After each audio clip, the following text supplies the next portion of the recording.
Okay, let's go. Good evening, everyone. Welcome to ASTRO SA. We are the Alternative Science and Technology Research Organisation of South Australia. Special greetings going out to any first-time visitors or guests that we have along here tonight. Of course, welcome back to our hardcore members who are here each and every month because they know there's no other group like ASTRO SA. This is the December ASTRO SA meeting for 2025. ASTRO SA is South Australia's alternative science forum featuring alternative energy, alternative information, health, mad inventions and projects. Our alternative science often deals with subjects outside of normal accepted realm of science, and the disclaimers, opinions or views expressed by some people may not represent those of ASTRO SA. We do not dispense medical advice. Health-related topics are for information purposes only. Consult your own healthcare professional. Apologies, we have Eric Rodder's apologies tonight. So for tonight's meeting, we have a special guest for you, Collin from our chemical science, and also the Thunderstorm generator replicators and demonstrators. Ben and Jack are also here. And these special guests will delve into the realm of the Thunderstorm generator tonight, which constitutes part 1. And part 2 continues tomorrow and Saturday with a live public demonstrations being held at Merryglea Park, North Adelaide, opposite the Brompton Complex off of Park Terrace. Okay, we'll move on to our guest speakers. From Victoria and the YouTube channel Our Chemical Science with over 35,000 subscribers, Collin is here. Self-described as an alchemist and a student of Malcolm Bendall, the inventor of the Thunderstorm generator. It is my pleasure and that of ASTRO SA to welcome Collin.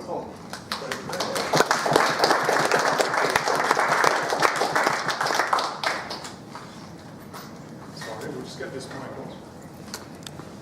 Check. All right.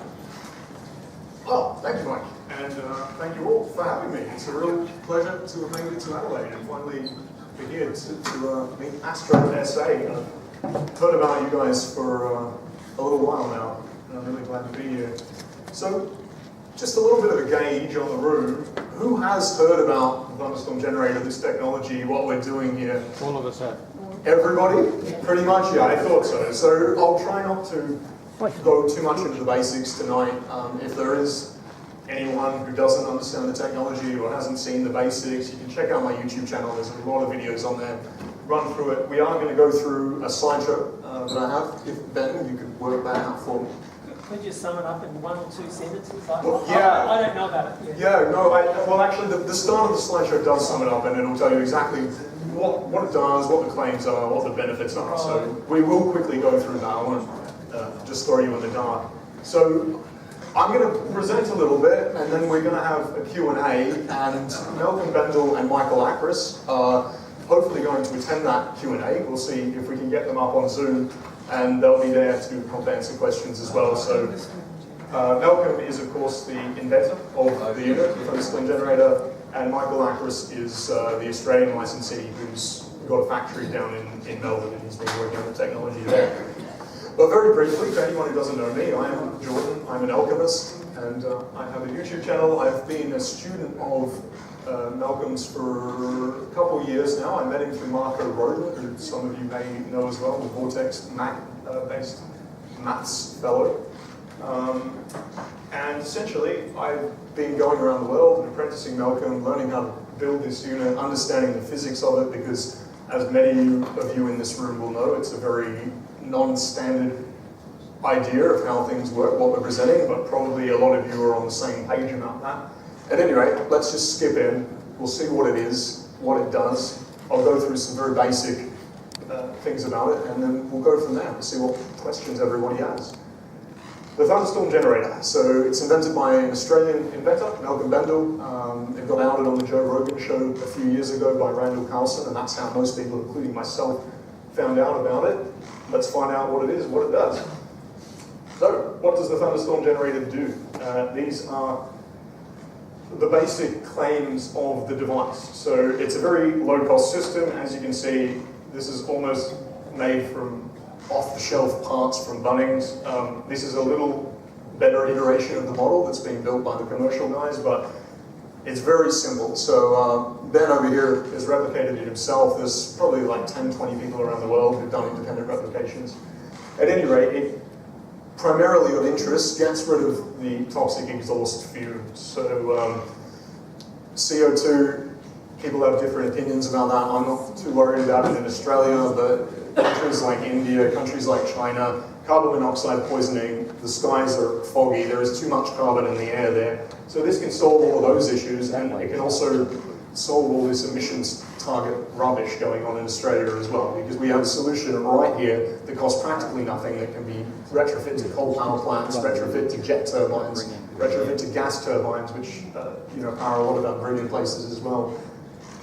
And we don't need wind, we don't need solar, or these things have their place, but we have a solution for the larger scale energy generation. So it reduces or completely eliminates toxic exhaust emissions, including carbon dioxide, carbon monoxide, hydrocarbons, and nitrous oxide. It reduces oxygen, so we're getting around atmospheric levels of oxygen out the exhaust of the device. It reduces fuel consumption by up to 64% under load. That's the most I've seen personally in a test. Sometimes we'll get more like 10, 20% increase in efficiency depending on the engine, the tuning, the quality of the build. But regardless, you're getting double-digit figures increase in fuel consumption. That's a kind of scary figure, but it's there. It prolongs the engine life by removing the existing carbon residue from the engine and the oil and preventing new residues from forming. So they've examined devices that have been running for hundreds of hours, and they're finding them cleaner than they were when the engine was first running, essentially. And most interestingly of all, but I guess the most abstract kind of concept here is that there is essentially transmutation of the elements, atomic reconstruction going on in the reactor. So that is, of course, carbon to oxygen, but the analysis by the Martin Fleischmann Memorial Project, who again, probably quite a few of you know, Bob Grenier, shows that there's actually many different elements being formed. Pretty much the first 32 elements, at least up to iron, so it took 26, and a few above that, being formed on the inside of the Vajra, which is the bit that goes on the exhaust tip. We'll go through that in a minute. All right, so what applications does that have? Obviously, all of the things I just went through. We can produce oxygen from what is a pollutant, and this will, I guess, prolong the life of the oil and gas industry, ultimately. I think this is really their only choice going forward, if they're into the emissions targets as well. It allows us to utilize our existing oil, gas, coal mining infrastructure. So, obviously electric vehicles may have their advantages, but in general, we have a lot of heavy machinery, trucks, things that are not going to switch over. So this has incredible use for vehicles, mining, power generation, static power generation.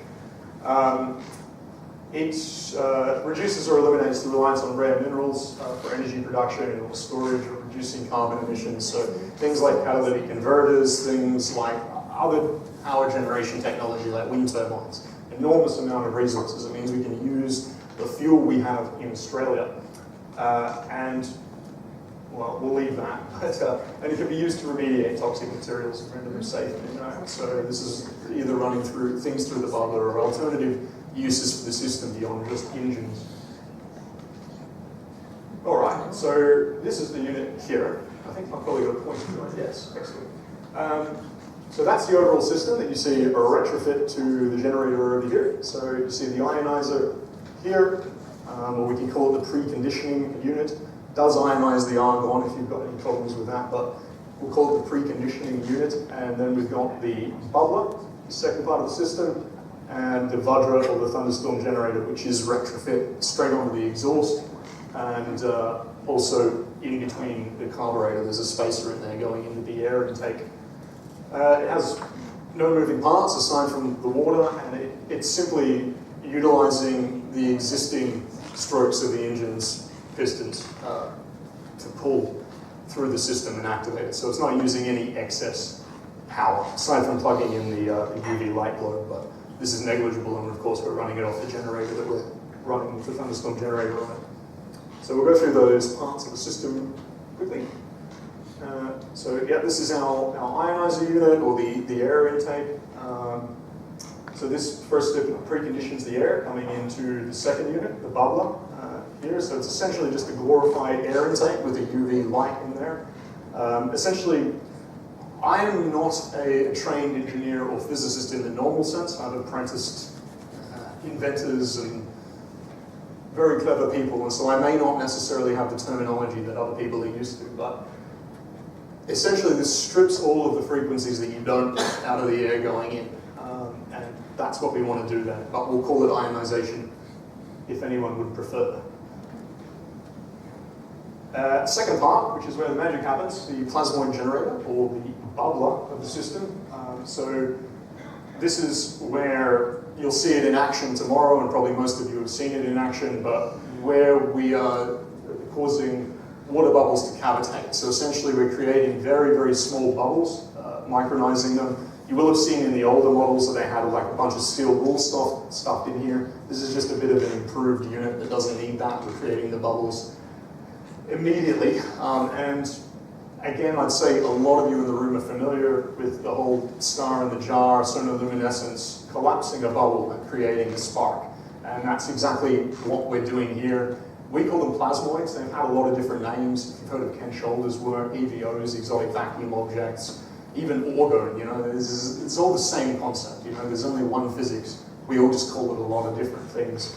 But we call them plasmoids. So essentially when a bubble collapses, if it is small enough to be symmetrical, this is my simple explanation that I learned from Malcolm, then you get the toroidal shape. You'll get a self-contained homeostatic electromagnetic field.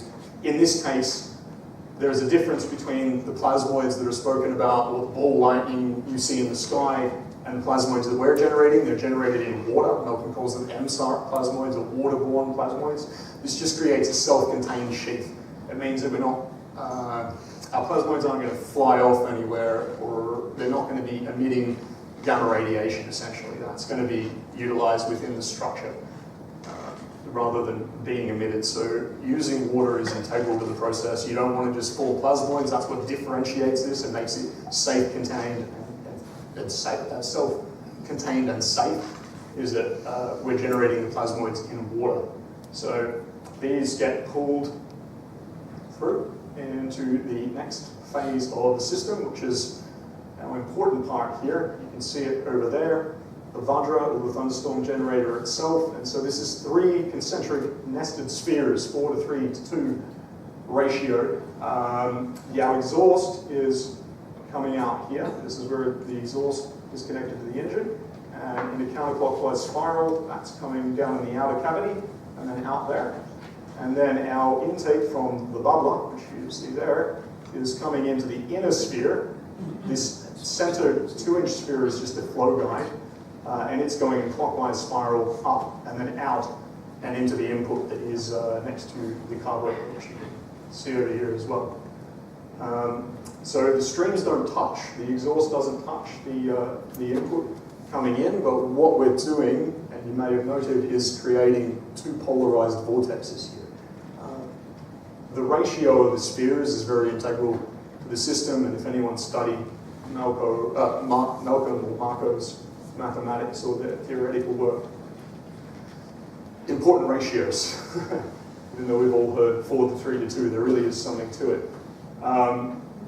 These are the pock marks that we find in the inside of the system, and we're going to talk about these in a minute. They become rather important. All right, and so from there, we're just starting an engine as usual. It's running on standard petrol. You could say that this is a waste harvesting device because we're only using about 33% of the energy that's in the fuel, and then the rest of it's spewing out of the exhaust, or as heat or shock wave or whatever. So this is harvesting the heat, the shock wave, and the exhaust, and reusing it as something useful. So there was certified testing done by Element in the UK, so they're an internationally accredited testing organisation. They do emissions testing for governments, for everybody, for industries, all sorts.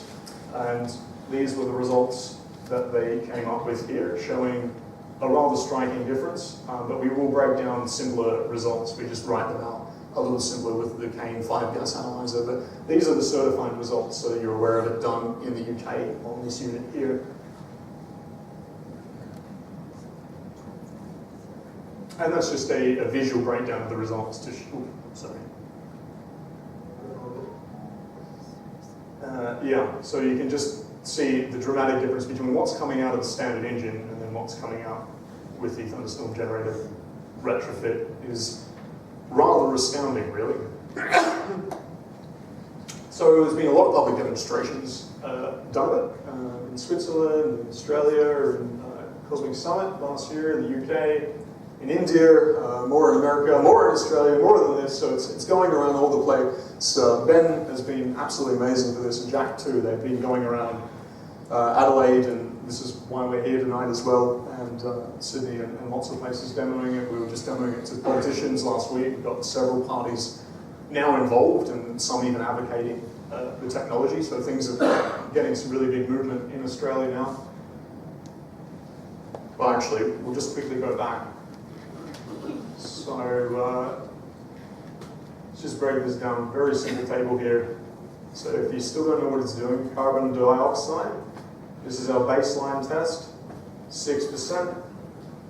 And with our Thunderstorm generator, and this was actually without the bubbler running, but I won't explain that right now, but same kind of results. Down to 1%, we're down to 0, down to 0.06% for our carbon monoxide, which is the important one. So we've actually, all three of us here have actually locked ourselves, not locked, but we put ourselves in a room with it for about 40 minutes, intermittently, but a very small room, just breathing the air.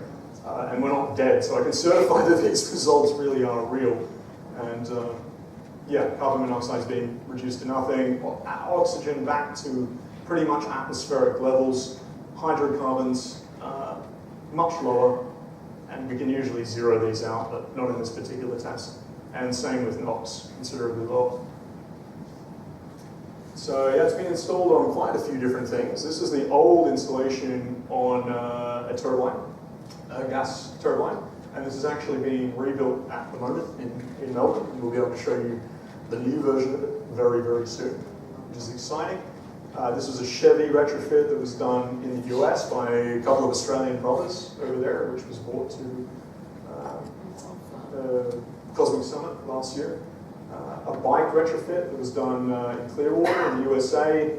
Is Roland Perry, Steve here, this plasmoid car that they did with a Ford Futura. This was years ago in Australia as well, and this is this system's currently being retrofitted to new vehicles to demo over here as well, so hopefully that will eventuate soon. It's also being fit to much larger things, so this is a very large Caterpillar natural gas powered generator, and this is actually, just a note for later, it's this sphere here which the analysis was done on, but you'll see what I mean about that.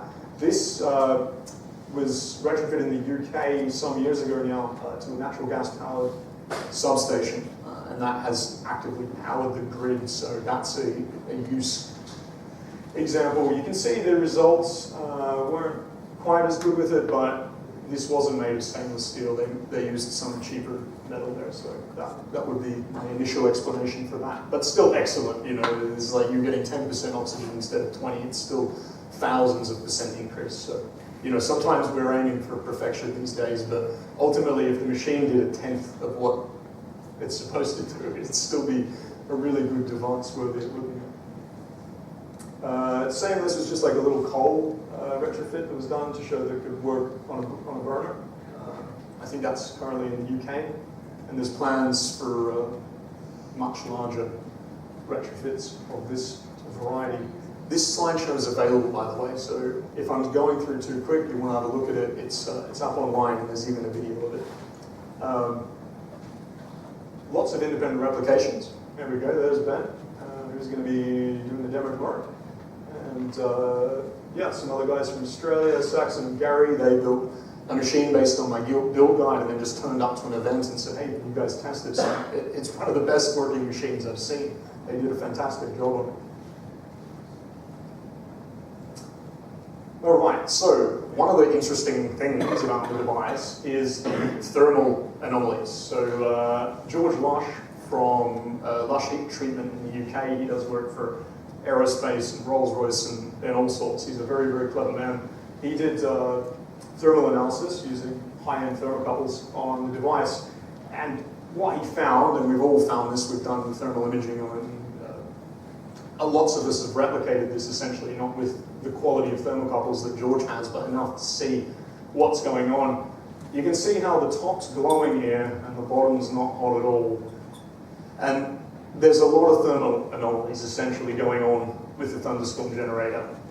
So if we look here at this temperature survey, I won't go through it in any great detail here, but you're getting dramatic differences on one place of this one hunk of metal to the temperatures at other places, and it's not supposed to do this. I've spoken to a lot of expert metal workers, and this shouldn't happen like that, but there is, I guess because we're polarizing these vortexes in the system, it's creating some kind of permanent sense of, I'm not sure, I can't explain it, but there is thermal anomalies going on which are being investigated more, and simply just show essentially breaking the second law of thermodynamics, even though it's not a law. I'm sure a lot of you have already broken it. Same thing here, independent thermal imaging. So, this is essentially what it looks like inside the spheres when the system is running, or at least in an overcharge condition. So, if you run the engine really, really hot for a bit, and the system's not really entirely capable of handling what you're putting into it, then you'll get this effect where it starts glowing this beautiful UV light. Essentially, this is the plasmoids arcing between the inner and the outer spheres, like in a Tesla globe. And if you look into the exhaust, you can actually see the lightning coming out. What's interesting is this is probably only about like 250, 300 degrees, and yet it's glowing red. Steel's not supposed to do that. This is a resonance effect. This is the plasmoid. So it's again just when people start to go, hey, this is just an exhaust pipe, this is just this catalytic converter, whatever. It's not. You know, like I have to show them this picture and say, look, this thing's glowing. There's plasmoids on the inside. There's something to investigate here. So a very interesting effect. Jack's actually tried to touch the spheres even, and they're not that hot. Weirdly, the heat is going in. Imploding heat as another effect. Same, if you overcharge the unit, then you can actually get the plasmoids arcing out of the device. And so it's kind of hard to get a photo of. Jack got this very, very pretty decent one here of one flying out of the unit there. But essentially they just look like little flashes. You'll see them jump in, jump out like dolphins in a molten ocean. And these are some photos that Strike Foundation had from earlier. So a guy in the US got it doing this as well. So we locked ourselves up in a room and did this experiment, got it glowing. It really is quite a sight to behold.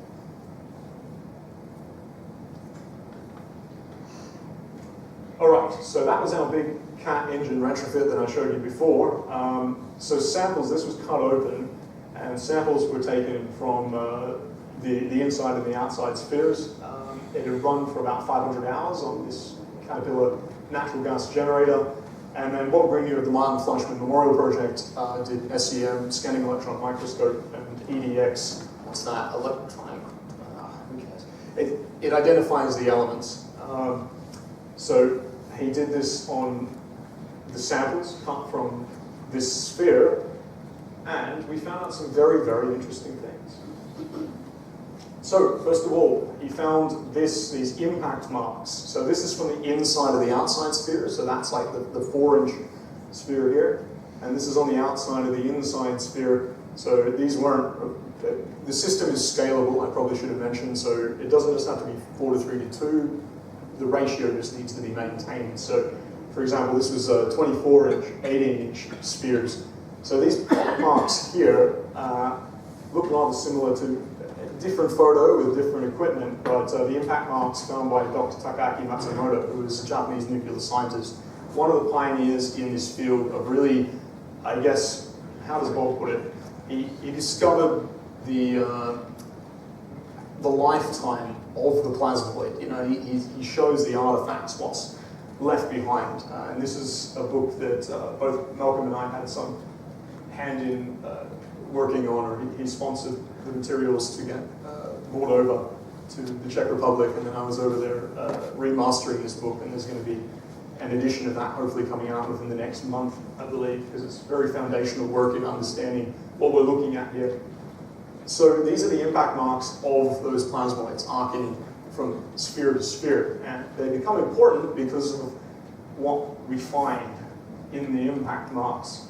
So one of the most identifiable things, and this is what Bob hypothesized he would find when he did the analysis, and then he did indeed find them within about the first 2 minutes of looking, are these crenellated iron and oxygen microspheres.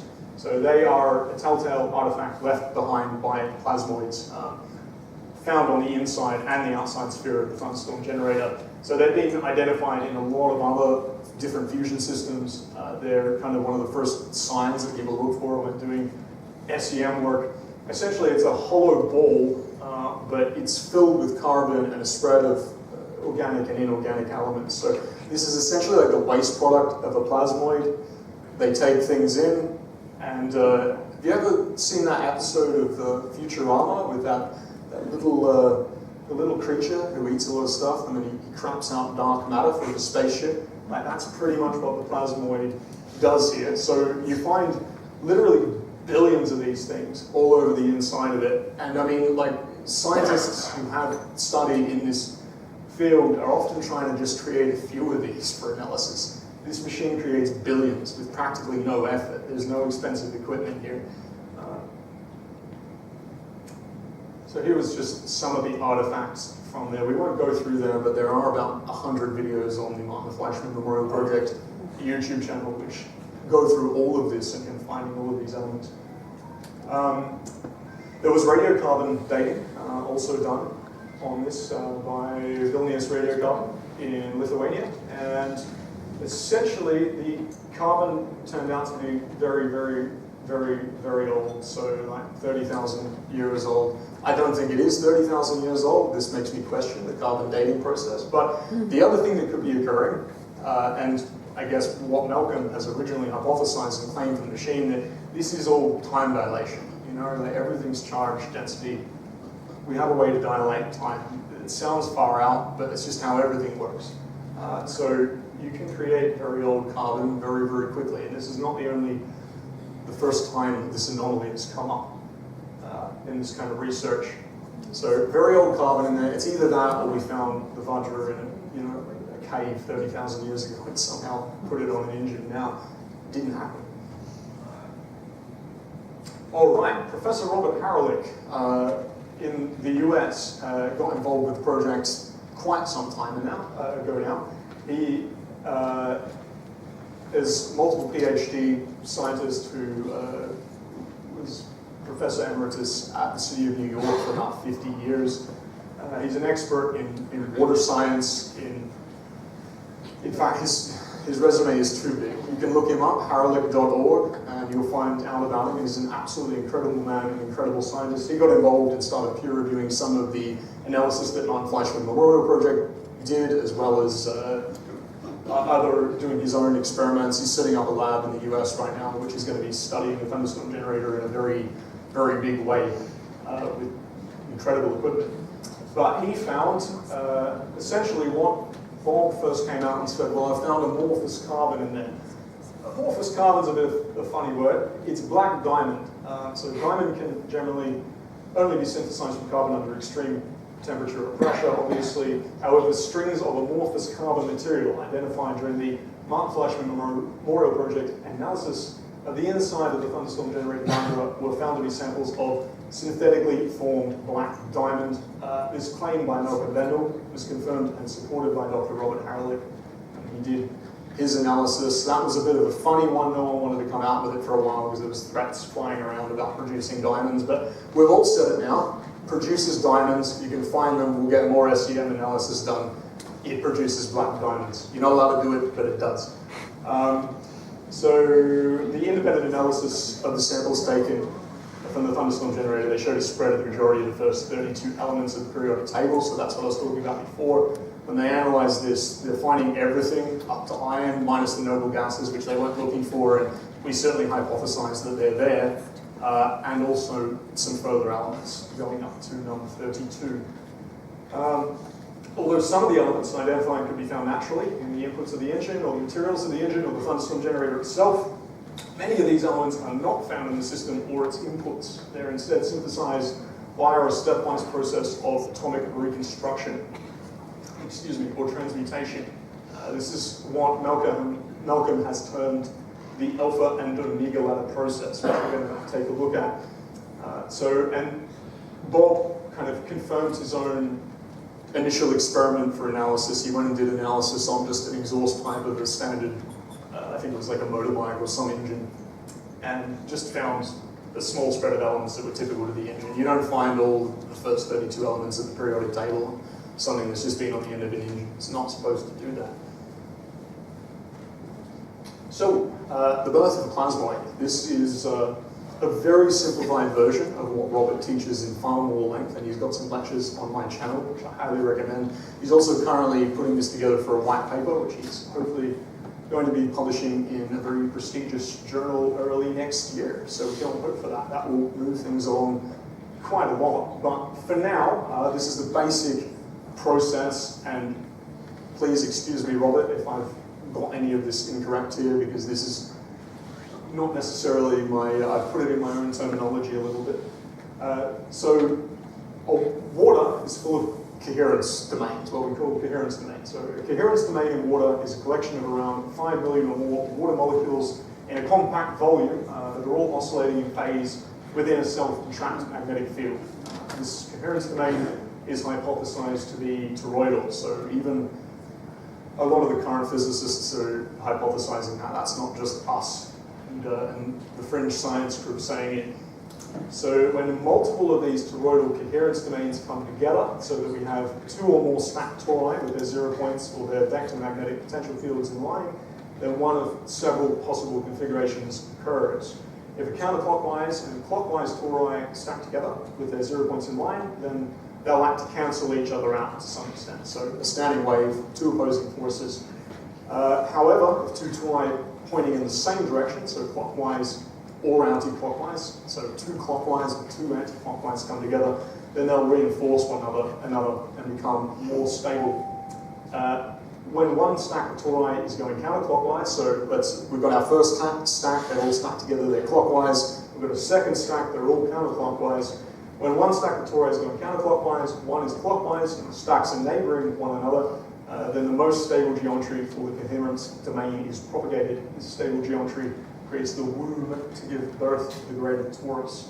And when we agitate the water, the interference between the liquid and the air forms bubbles in the liquid. Larger bubbles simply rise to the surface and explode, which are tiny bubbles that we're excited about. So water coherence domains coming together, this is how we fuse our plasmoid. So tiny bubbles, however, are in order of the micron scale. Instead of expanding and rising to the surface, they will remain small and get smaller and smaller. And the pressure of the air increases inside the bubble as its cavity grows ever smaller. And eventually, when the tiny bubble does pop, the negative and the positive charge meet. Of course, a bubble is polarized, and typically this causes a spark, our star in a jar, and a longitudinal wave forms between the two tori, fusing them together into the plasmoid, which is what we use to do the work in the system. A self-contained homeostatic entity. I like to say that they act a little bit like bees in the hive. You know, Malcolm says that they want to maintain equilibrium. These are conscious entities, essentially. And so just like the bees in the hive gets too hot, some of the bees will fly to the front, they'll fan the air out. The plasmoids want to equalize the system. You've got cold countering hot. You've got positive countering negative. You know, you can put it in so many different ways, but it's just like Walter Russell says, they're all the same thing. Malcolm says as well, it's all just charge density, either perturbation. So The plasmoids want to equalize that. You create a permanent sense of imbalance with your two vortexes opposing each other, and you get your power source. So this is the alpha and omega ladder diagram, which was drawn together by Malcolm with Robert Harlick's collaboration, and I believe Steve O, his graphic designer, put it together. Very simplified chart, but essentially just showing the stepwise fusion process. The plasmoid being our energy source here. So it shows the successive fusion of 4 hydrogens to helium, and then helium again to the element in each subsequent step. Of course, if you know a little bit more about the fusion process, deuterium and tritium, it's a little more complicated than just hydrogen, hydrogen, but I won't go through that here. If you know about it, then you probably already know about it. With this, we can create the first 32 elements from a simple input like water, or not just like water, but water itself, which contains hydrogen and oxygen. Each step of the diagram is labeled with the extra energy vector electron volts. It's either released or applied at each step of the fusion process, and fusion can only occur step by step. Each step is like a ratchet, so we can't take one dramatic jump and go, hydrogen, iron. It's got to go through all the steps, which is why we find such a spread of elements on the inside of the thunderstorm generator through that stepwise transmutation fusion process. All of these different elements are being formed to get what we want. We've kind of been through this. But yeah, be tested. Doesn't emit gamma radiation. This is the genius of the waterborne plasmoid, is that it likes to keep everything inside. And the alpha ladder process itself, because this is the alpha and omega ladder, but the alpha ladder process, this is something that's very well known in astrophysics and in other fields for a long time. So it's been known as the fusion process taking place in giant red stars since the 1950s, but I guess this is an expansion of that model and an application to our micro world rather than just the macro, to deal with the fact that the thunderstorm generator does things that science says it shouldn't. So let's just have a quick look at our time. How are we going? Yeah. Where are you? Oh, okay, no problem. Yeah, we're nearly through. All right, so this is just showing that process a little more. I won't go through that now, but you're welcome to look at these slides if you understand this basic chemistry. The thunderstorm generator is, I know it doesn't seem like it because we're out here doing this grassroots education stuff, but there's two sides to this project. There's us guys, coming out doing grassroots education. I'm an independent student of Malcolm's. I'm doing this because I really, really believe in technologies like this. I think this is going to actually get a lot of other technologies over the line. The science, the mathematics, this is what is of interest to me, but it is in mass production now, or going into mass production in several countries. So the big one is India. There's a very, very large factory which I've had the pleasure of visiting over there, which will be mass producing these in a really big way. They're working with Michael Acros, who will hopefully be coming on for our Q&A tonight. He's the guy in Australia, down in Melbourne, who's helping to build these turbines and doing a lot of the R&D, and he'll also be manufacturing them in Australia for Australia. So if anyone can help make that happen in any way, in terms of grants, factories, whatever, we're talking big stuff. He needs big factories, he needs big space.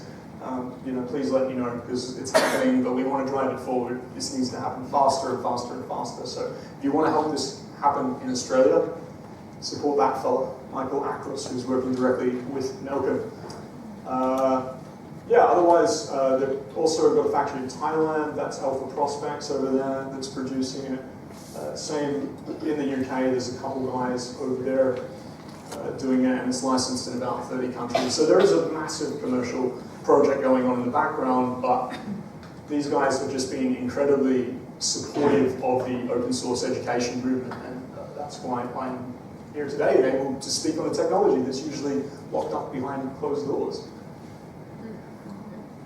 And yeah, if you want to go and check out anything else on it, you can check out my YouTube channel, strikefoundation.earth, Malcolm's website. Of course, you can go and find his lecture series and all of his research on there, his notes. You can also purchase his notes on Amazon. that are about the size of a phone book, but you can get the PDFs for free online as well. Joe Rogan Show, you will of course have probably seen Randall Carlson out us on the Joe Rogan Show. That's how I found about it a long time ago. Sean Ryan Show, Randall went on there and spoke. Martin Fleischmann Memorial Project, that's where you'll find all of this analysis done. Bob's posted a lot of videos on that. Johanna James gives a really great basic explanation of the technology about a year ago on her channel, which is very easy to understand if you're trying to introduce someone and not understanding my videos. Randall Carlson's spoken a lot on it. Sheila Rahman's done a lot of work on the plasma unification model and the frequencies. There's a recent interview with her on my channel too. And yeah, this is where it's all going to go, and my big interest in this is the mathematics, the harmonics. You know, I mainly view physics as a musical system, and Malcolm and Walter Russell do too. So feel free to check out that model, but that's for further investigation. Same, future of the science, frequency of the elements, understanding Pythagorean tuning, the doubling and tripling, I guess, outstanding cohesion that numbers have that people haven't really noticed. This looks abstract and it has a lot of application to engineering that people are going to work out at some point. And if you've been playing around with Tesla stuff, then you probably already know what it is. And then the future of the technology, which is going to be, there's already a patent submitted for this, and you can find a video on my channel. I'll tell this one really, really quickly, but Malcolm contacted me one day and said, you've got to get a video out about this today, because I've just put the patent in. The patent office is just closed. We've got to get a video out before they come back on Monday and ban my patent. And so we did do that, and I released the patent. But anyway, that was a trick from Ken Shoulders back in the day, just so you don't get your patents suppressed in case because they go home, he don't. Oh, and the planetary power plant, that's what this is going to be used in. So direct matter energy drive, this is how we get to Mars in 2 weeks. Apparently the problem is slowing, speeding up. And planetary power plant, there's already initial talks about this, drilling a 2-kilometer column into a mountain, filling it with argon, and essentially just doing exactly what Tesla is doing with Wardenclyffe Tower, forming a link between the Earth and the Schumann cavity, producing a lot of energy. But this is all stuff for later, so I think we're going to get our Q&A going. Thank you so much.